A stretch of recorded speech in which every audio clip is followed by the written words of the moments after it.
Going with the flow and flowing with the go. So when we think about flow, we can't help but think about water. Water flows steadily. Obstacles do not deter it for long. Water finds its way around and through and keeps on flowing. There's a song that I just love from the women's movement days, and maybe some of you sang it.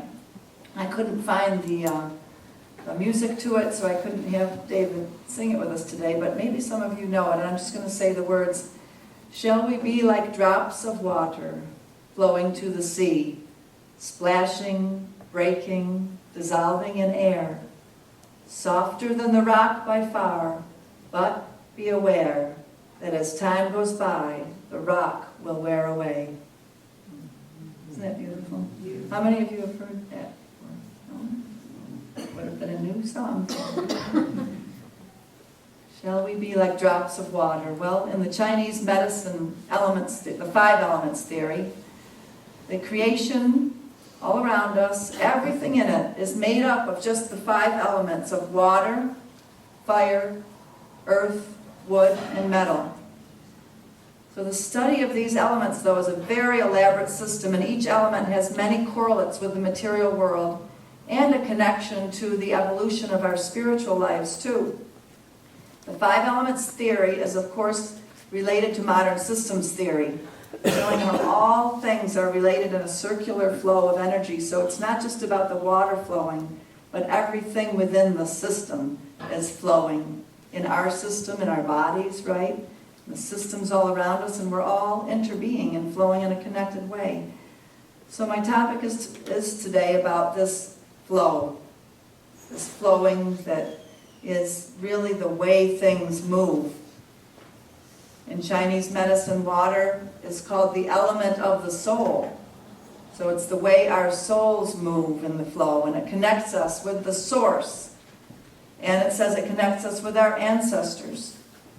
So Chinese doctors believe that at the same time that we are incarnated, that there is a big flow going on, and our soul is coming in a certain pattern and rhythm of the flow, and that we each have a particular unique blueprint, a particular flow that is our flow.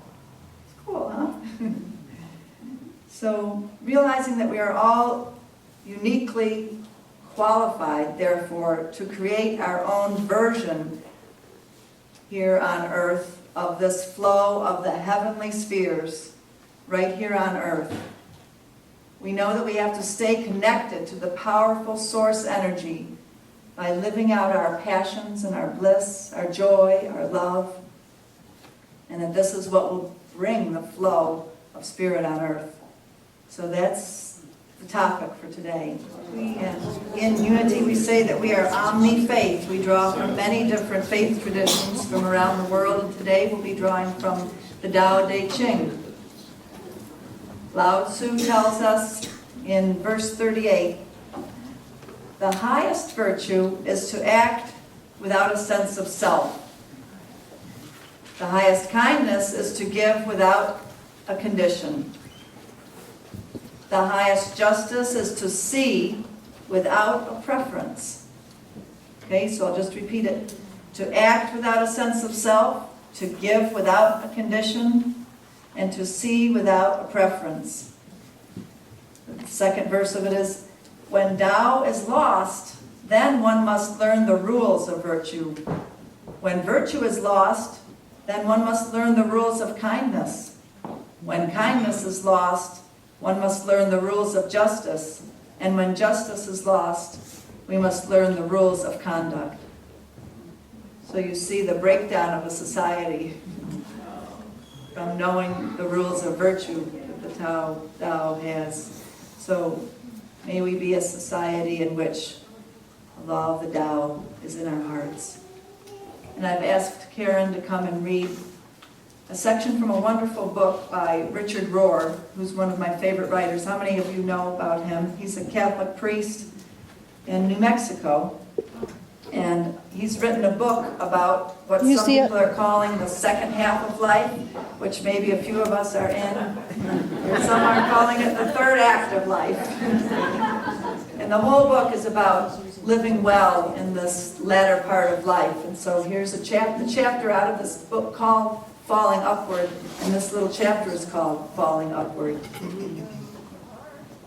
Most of us tend to think the second half of life is largely about getting old, dealing with health issues, and letting go of our physical life.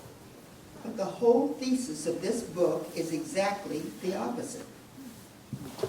What looks like falling can largely be experienced as falling upward and onward into broader and deeper world where the soul has found its fullness and is finally connected to the whole and lives inside the big picture. It is not a loss, but somehow a gain, not losing, but actually winning. You probably have to have met at least one true elder to imagine that this could be true. I have met enough radiant people in my life to know that it is fairly common. They have come to their human fullness against all odds and usually by suffering personally. Jesus describes such a person in John 7:38. From their breasts flow fountains of living water. These are models and goals for our humanity, much more than the celebrities and politicos whom we care so much about today. I recently watched a documentary on the life of the blind and deaf woman Helen Keller. She discovered her depths, and despite her severe limitations, she lived an entire life of rather amazing happiness. She was convinced that life was about service to others and not about protecting or lamenting her supposedly handicapped body. That seems to be the great difference between transformed and non-transformed people. Great people come to serve, not to be served.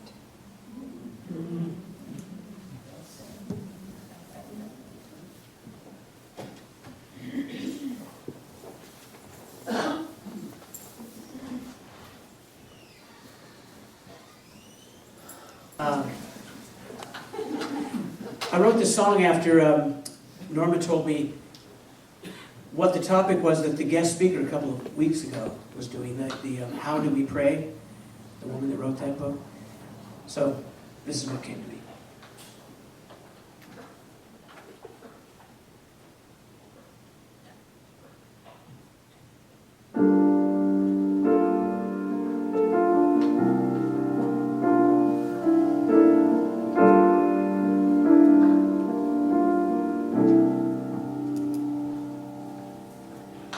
Every act of kindness is a prayer about how to be alive. Will you carry the burden of mistakes or living grace?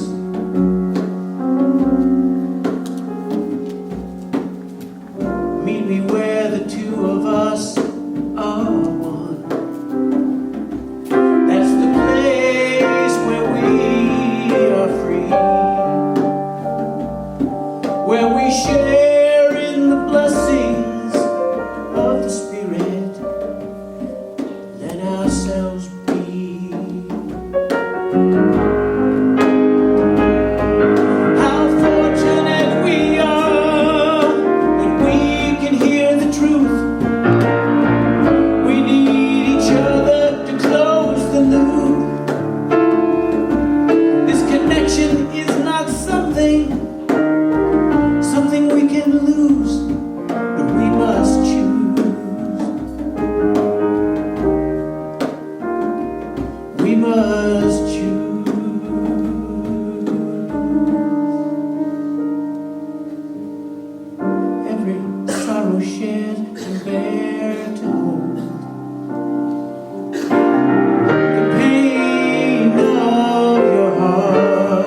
One speak out, isn't it?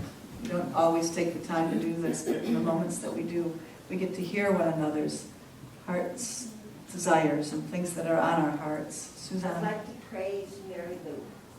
She used to come to our unity, and I was sick for a long time, I didn't go. But people used to see me in the streets, and they used to say, where have you been? And I said, I'm not well, and they say, what can I do? And I said, you can come and wash my kitchen floor. And I kind of said it laughing, but she came. Oh. And she not only does she do that, but she has been washing all the dirty laundry and bringing it back to me the following week. Wow. How Not wonderful. asking for any praise, and I'm so touched, so I'd like to praise her. Oh. Mary Lou was on our prayer chaplains team, and she was a great person, Great a person. nurse in the community, and And I look forward. it's just a great example. Great example. Thank you for mentioning that. Yes. Wonderful to know that. There's lots of room for service to one another. You know. So speak up about your needs. Like she said it half jokingly, I need somebody to wash my floor, but Mary Lou did it. You know. So speak up about your needs, just like you are. All right, let's join our hearts. And if you're sitting next to somebody, you might just cuddle a little closer or just recognize that you're not alone here. You could hold hands or you could just, glance at one another. And let's feel the closeness that we have as we turn within in this moment. Let's close our eyes. Great Spirit, our Mother, Father God, who cares so much about us. You said that every hair on our head is numbered, that you know the intimacies of our life before we were born, through every moment of our lives. You are watching us, and in some miraculous way sending the angels to look over us. So we know something here today. We are looking for and looking with this faith that we have. We are in this faith. We need this faith. We are in this love. We are looking for this love, and we are in this love. Because what we look for, we look with.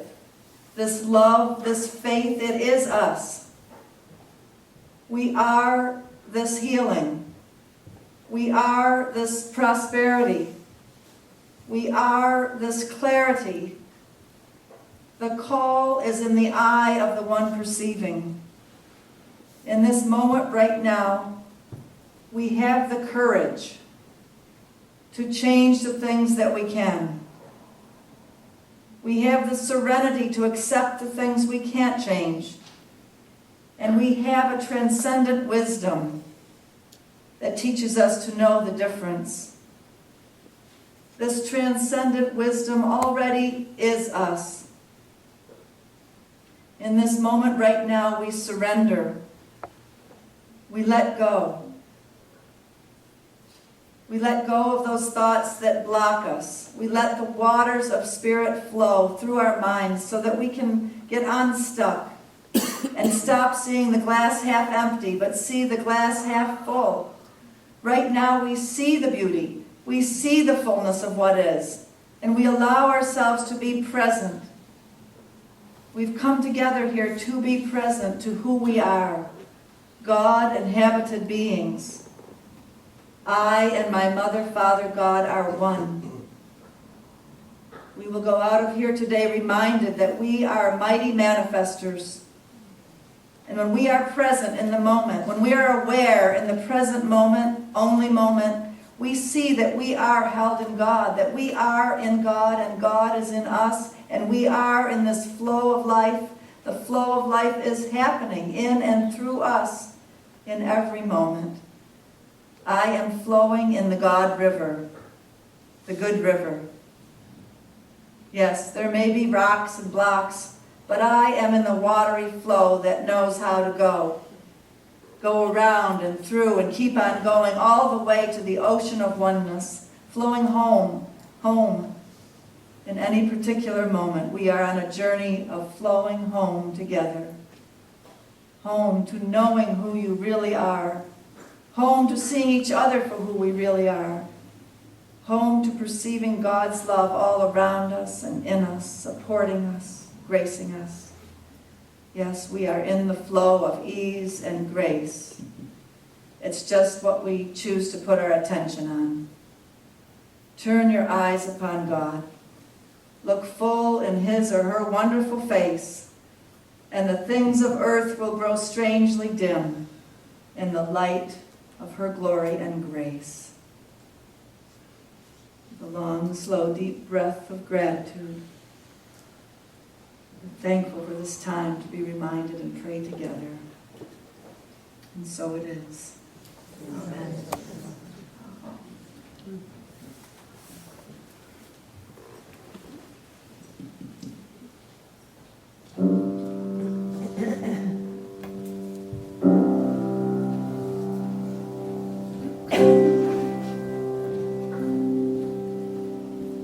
River she flows and flows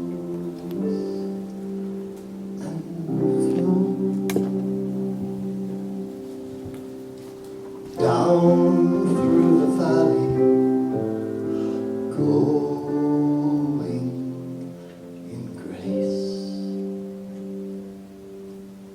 Come from the mountain, moving slow, in gentle surrender to earth's sweet embrace.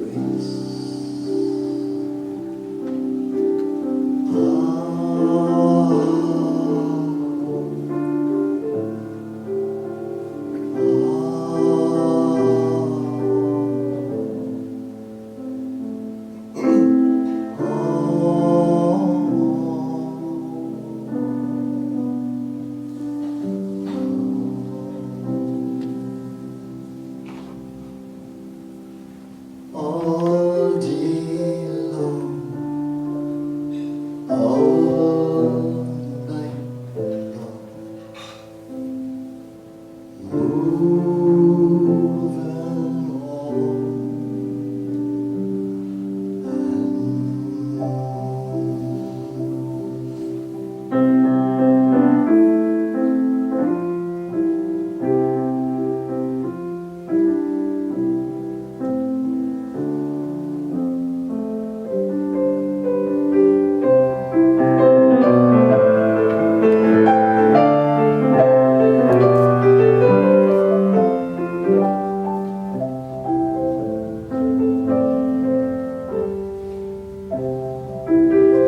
all day long, all night long.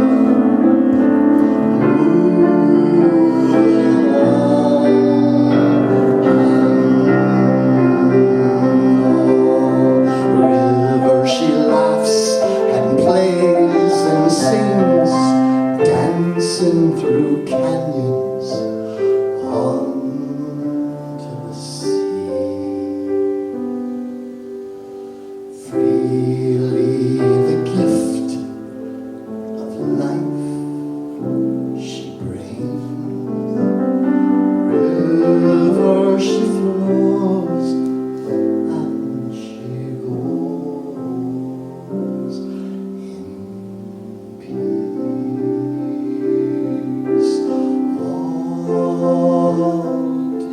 long, all night long. River she flows and she goes in peace.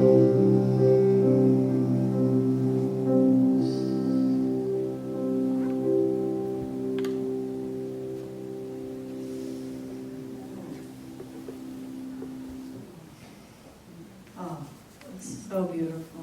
Thank you, Richard. It really gives us the feeling, doesn't it, of being in the flow. It makes me want to go later today out by the creek or the river and just sit there and watch the flow. Maybe you can try to do that today.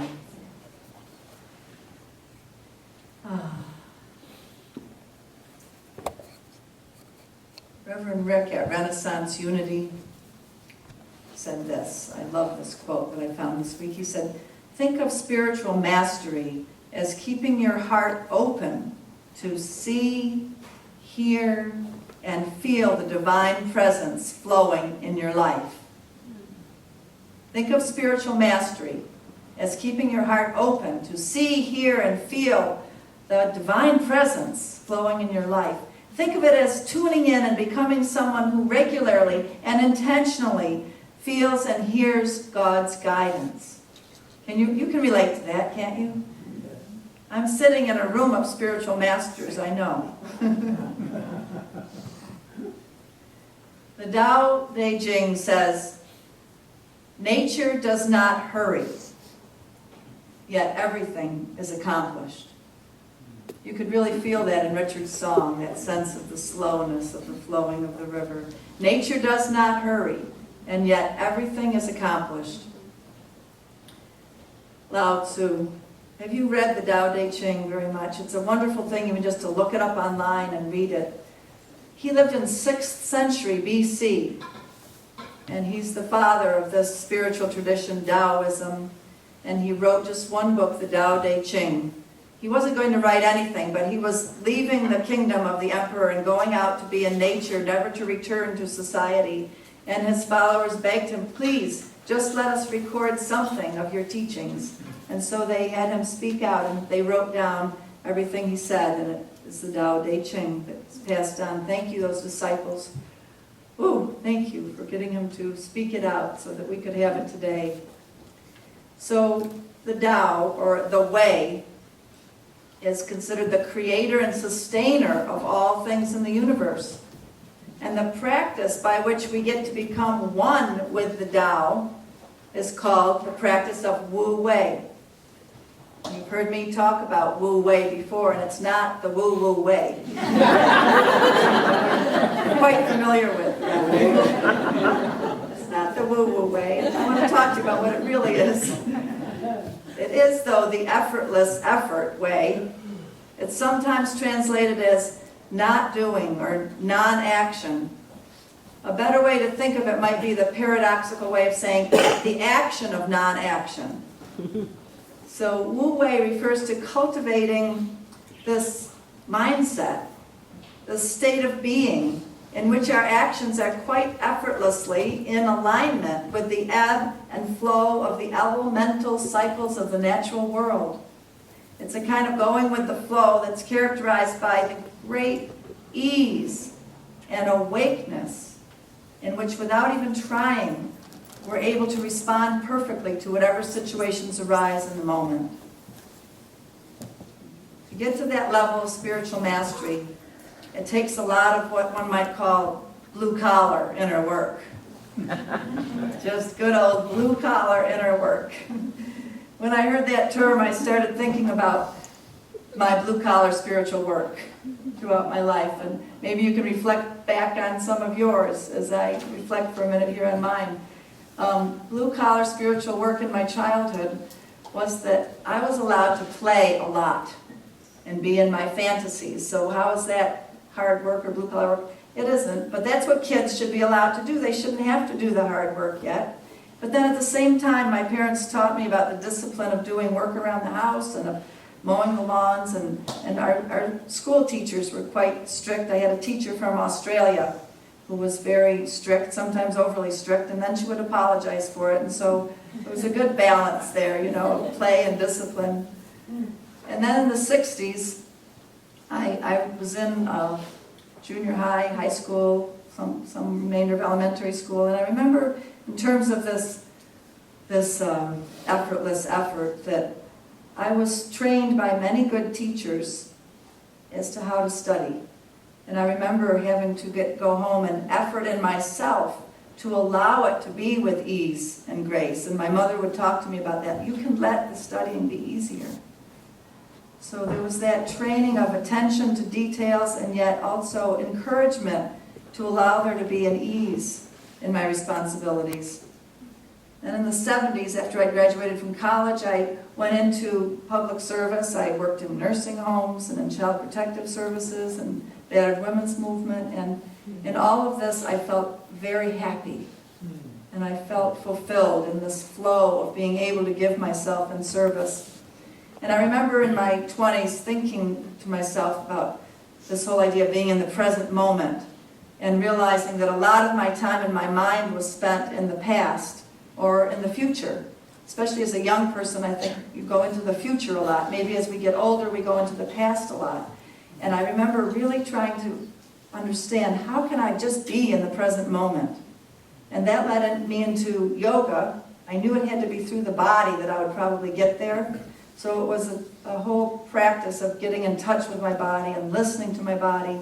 And that led me into Buddhist meditation. By the 80s, I had met Thich Nhat Hanh, and I was meditating through Vipassana meditation, going on longer meditation retreats. And you've heard me talk about Thich Nhat Hanh a lot, but the thing that rings in my mind about him is he was constantly trying to bring us into the present moment, only moment, through walking meditation, through writing poetry and journaling, and through sitting meditation. So that's a lot of blue-collar work, so to speak, you know, taking the time in life to go ahead and do the spiritual practices that come across your pathway. A Taoist teacher wrote, to move toward the heights of liberation and love, in other words, spiritual mastery, our spiritual practice must be grounded in the everyday reality of this inner work. We must take time for meditation, time for prayer, work on being in contact with our body through our sensations, transform our destructive emotions, loosen the grip of self-centered attitudes, and take up the frequent practice of presence. The more we work in such ways, the stronger and purer our soul grows. That really makes sense, doesn't it? That we have got, there's no substitute really for this deep inner work. It's something we've got to take on, we have taken on. If we wait for that lightning bolt of grace to whisk us into heaven, or if we think that embracing some system of belief will do the job, we'll be disappointed, because grace finds receptive soil and belief flowers in faith only if we till the ground through persistent, balanced, and practical inner work. So sometimes, ironically, we can get so busy doing and learning good things too that it can be the opposite, that we actually need to pay attention more to our own inner selves, our own bodies, you know. And I've had that problem in my life of being very taken up with good works and helping others, and really need to listen to this challenge of coming into contact with my own inner self and quieting down and going to sit by the river. So the Wu Wei, you know, it depends on who you are and what your personality is, how you must lean into this action of non-action. Wu Wei, literally the Chinese words mean not doing. It's an important concept of Taoism, and it means a very natural action that does not involve struggle or excessive effort. So this is how Lao Tzu said we would come into contact with God, by this non-struggle, not excessive effort, alignment, effortless alignment with the flow. And yet at the same time, doing what it takes to come into this stillness and into this present moment, only moment. Over the time since my sabbatical, which you also graciously helped me to take in the spring, those of you who don't know, I got to go off for 3 months, and we raised money for me to be able to do that, and I went to a healing center and got to go on the trip with my daughter. It was a wonderful time, and it was really a time of going within, like I'm talking about, and kind of doing the hard work of going within and paying attention to my body too. And my daughter teases about that we spent our whole time away inside of little boxes, because we went into hyperbaric oxygen chambers and into infrared saunas and into little rooms where we would get massages or other things that I won't mention. We had a time of really kind of a confined time of getting cleansed, you know. So even though sometimes we need to take time off and rest, sometimes it's that kind of confinement. And You know, you've heard talks about the different great masters like Jesus going off into the wilderness. And it's not necessarily a vacation, you know, it's a time that we take apart to go deep within and do cleansing. So just be in touch with if your soul is calling you towards some kind of time like that.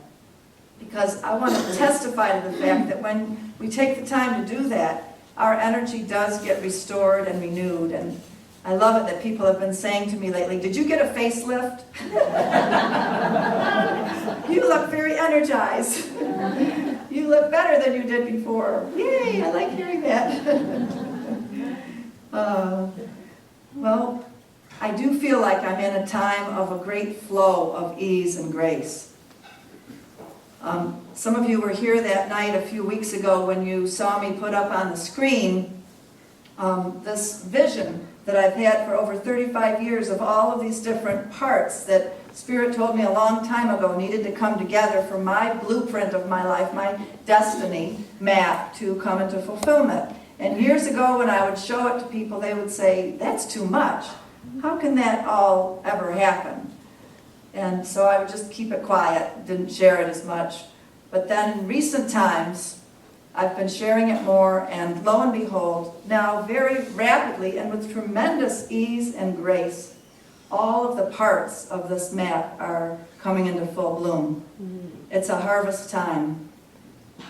And I am very excited to, as we go along with this, be able to share it with you more and more. But you remember that the parts, I'll just say the parts in general, were that there would be a residential healing center, that there would be in town a church, an earth temple, that would be a community gathering place that we would build in a green way so that it's completely environmentally safe, and that there would be an outreach to Native peoples and indigenous peoples, that we could give back to them things that we have been receiving, that I particularly have been receiving to enhance my spiritual path, that we could help them and make sure that their communities are thriving and being restored. And then the fourth part is outreach into the world through speaking engagements in the world and conferences and spreading the work that way. So those four parts, and at the center of it, the hub of it, is our community of spiritual practitioners who are doing these deep works together, and in particular, the work of the Journey to Completion, which is our shadow work that I teach so that we can live in sustainable community, but then all of our other good meditative and prayer practices as well. That's at the core of this. So that's a reminder of what the four parts are, and I'm telling you, they're all coming true immediately, rapidly. And all of the people and all of the funding is falling into place in such a miraculous way. Isn't that exciting? Don't you want to hear the details? For one thing, I am leaving on Tuesday on a trip that's been planned for a long time, that's been provided for me for very little expense, free almost, to go and be with the Weechols, who I haven't directly been with ever since I moved here for over 12 years. And I'm going to check out what they need and to see what we can provide for them. I heard that the miners were taking over their Wirikuta, their homeland. The Canadian miners have come in and it's all being destroyed, and so they're fleeing to the cities, and I want to find out what we can do to help them maintain their traditions and their homeland.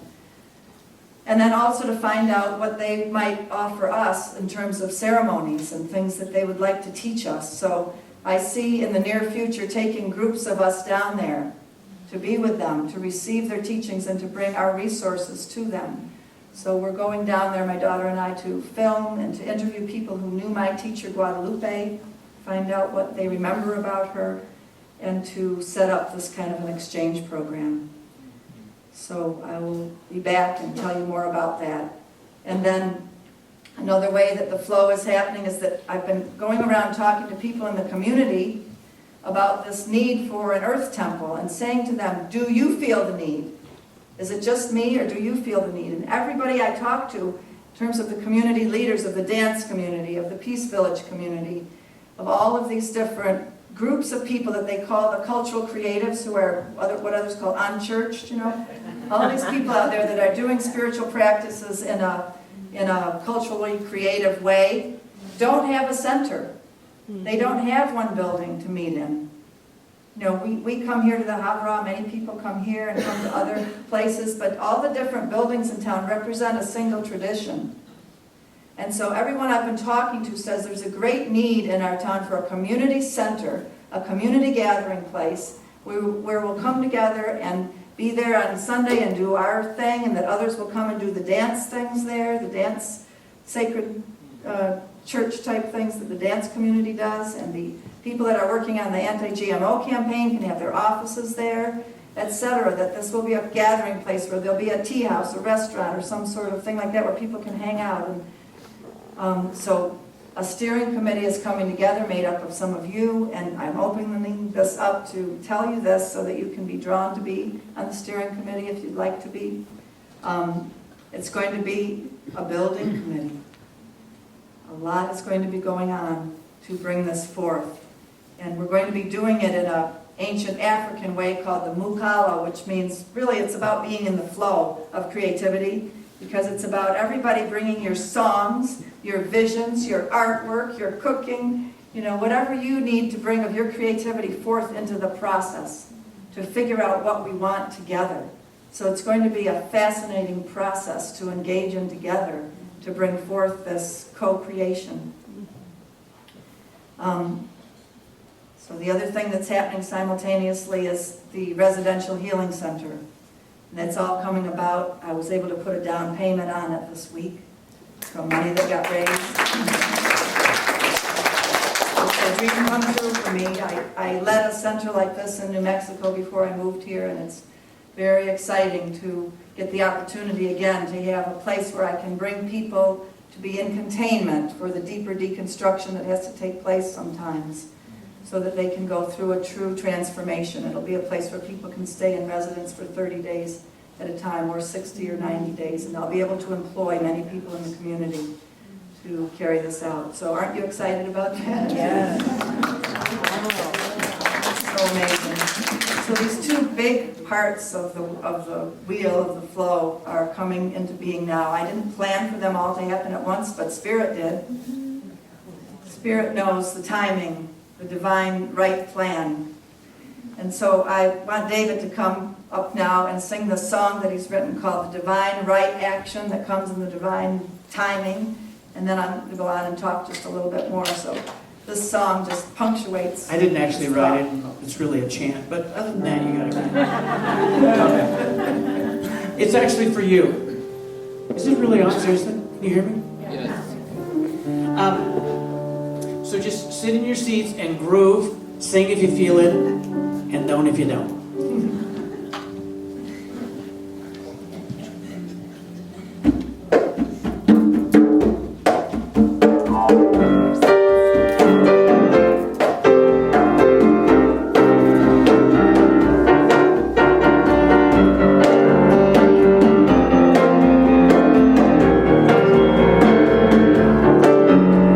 Divine right action is guiding me to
I'm sharing these things with you, to be encouraged. For you to be encouraged about your lives. For you to have hope that your dreams are coming true. That we're flowing in a time of great fulfillment. There's a joke I want to tell you about this. There was a tough interview question that was given at a job once. And here it is, and see if you can figure out the answer.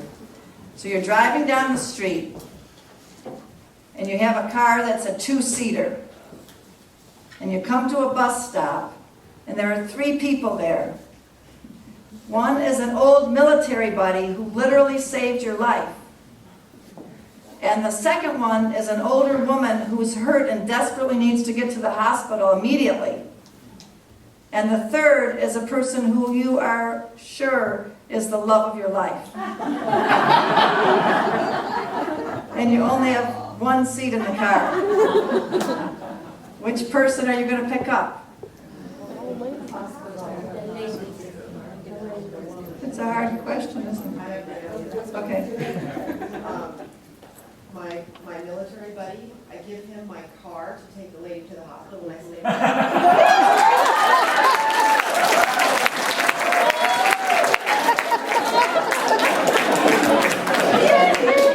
You're hired. In an interview. I never heard have- that it just before, came but up. I'm like, What would I do? She got it. So the point is, follow your passion. And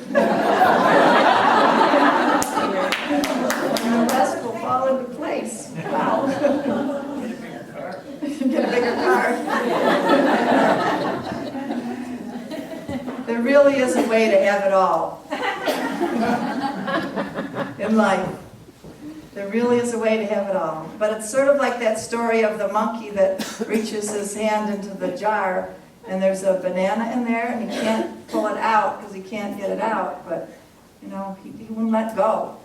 So he couldn't have the banana. Whereas there could have been another way. He could have shaken the jar, and the banana would have fallen out. But lots of times we're like that. We grab onto something that we think we have to have in a certain way, and we keep hanging on to it rather than following the flow of Spirit and letting go of what we're supposed to let go of and letting it all come to us. In New Thought teachings, we've heard, what you can imagine, you can have.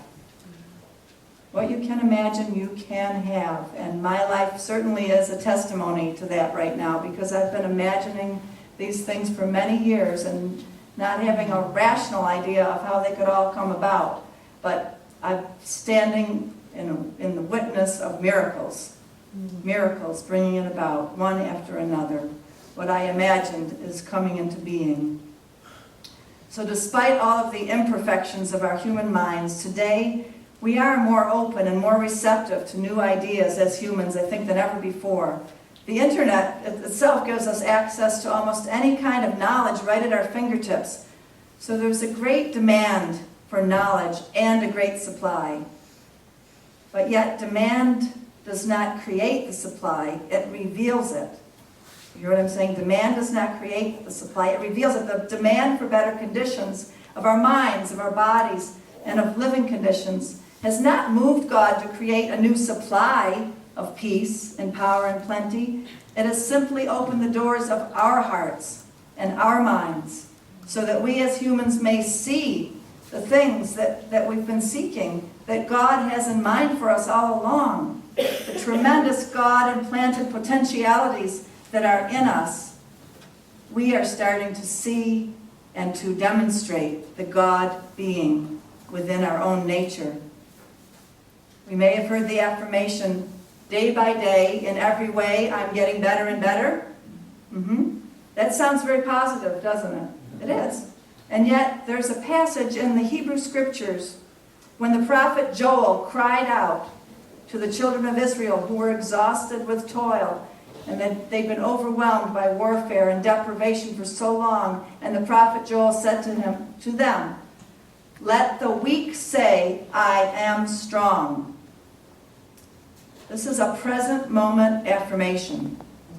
As good as it sounds to say, I'm getting better and better every day, it's even better if we could pronounce this kind of present moment, I am strong. I am one with the mighty power of the universe who loves me. That will bring radical shifts in our lives. Another example from the New Testament is Paul's statement, I can do all things through Christ who strengthens me.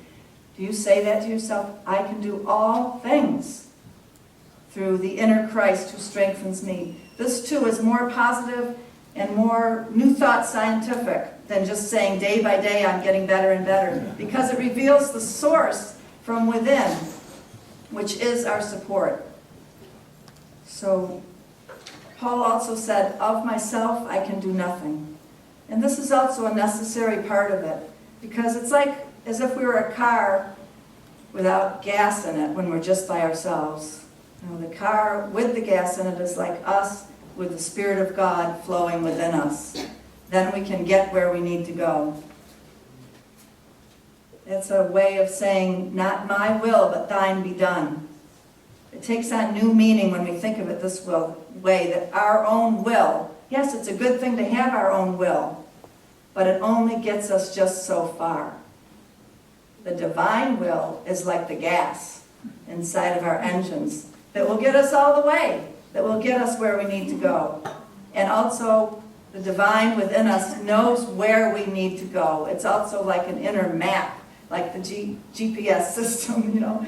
The Holy Spirit is guiding us in a way that's even beyond what our own minds can figure out. So, ignorant compliance with the law of mind is a good thing, said a New Thought teacher, Dr. Murray, but intelligent cooperation is better. You hear that? Ignorant compliance with the law of mind is a good thing. So it's good to say the affirmations even if we don't understand them. Just like it's good to walk into a room and switch on the light switch, even if we don't understand all the electrical wires that went into making that light become possible, it's still a good thing to turn on the light switch. But intelligent cooperation is better. That's why I talk to people about doing your shadow work so that you can remove the obstacles and have an intelligent sense about your power and who you really are, what your particular gifts are because of the particular traumas that you've had. It's good to come to knowledge and understand yourself in a deep way, because then we can become truly one with the consciousness of God in a way that's like using these New Thought mathematics, like a mathematician would use mathematics to construct bridges and buildings and ships and railroads. It's the same way with us. When we really become intelligently one with this creative power within us, then we will be the ones that will be the architects of new community. The architects of things that need to be created in our midst, like this Earth Temple and the Healing Center. You all have callings that you have in your lives too. And as you get to know yourself and heal your blockages and go after these passionate callings that Spirit has given you, you are architects of what needs to happen in your family, in our community, to get this blockage, any blockage that remains, out of the way and let the flow of Spirit move on through you. It's in stillness, the stillness of prayer, that we meet up with God's powerful presence in the now. So we've got to let go of our monkey mind thoughts, not judge ourselves about our wandering minds or our addictions, but just let's let them go now. And in every moment that we can, send our thoughts back to the spiritual. Eckhart Tolle said, the now is deeper than the contents that arise in it. You get that? I like that. The now is deeper than the contents that arise in it. Because lots of times we think about being in the present moment and then we're with all the contents of our life. Like maybe we don't feel good, maybe we have certain needs of, financial needs or whatever. Eckhart Tolle is saying the now is deeper than the contents in it. Let that really sink in. Being in the present moment with this kind of a presence of knowing God's Spirit within us in the present moment takes us to a deeper place than all of the obstacles or difficulties that are going on in our lives. While Taoist adepts withdraw from society sometimes in order to really go into this deep stillness, they go out into the mountain meadows, meditate for long stretches of time in caves, and get nourished this way by being in direct contact with the energy, the Tao, the natural flow of the world. Yes, we need to do that too, but I think this is also a time when, as Lao Tzu talked about, we are enlightened leaders who are coming forth and embodying these principles of Wu Wei in our everyday activities, so that we are able to lead in a way that creates happiness and prosperity for all of this community's inhabitants. We're being in the Wu Wei together. We're finding this effortless grace, this effortless action. It's not about being lazy and not acting. It's about doing the actions that Spirit brings us to do every day in a very embodied and attuned way. When we do that, we realize that we are all uniquely qualified to go ahead and create our own version of heaven on earth. I said that at the very beginning, and I just wanted to say it again. You are uniquely qualified to create your own version of heaven on earth. When we stay connected to the powerful energy source that's living right in our bones, and then dance out, laugh out, express our love, our joy, our passion through our daily activities. This week I saw on the news places that were flooded with water. I don't know if you saw some of these TV shows that had the trees and the cars and the houses and everything flowing down the river. And it was sad in that way, but at the same time, when we think about the mighty force of the waters flowing within us, the spirit of living waters flowing within us, there is nothing, nothing, nothing that can stand in the way of the power of Spirit. We have the God mind within us. So I affirm and I trust with you that I do not speak too strongly these days, that my dreams are not too big to be realized, and that there are traces of infinity within me that are coming forth because it's God's timing. May it be so for you as well.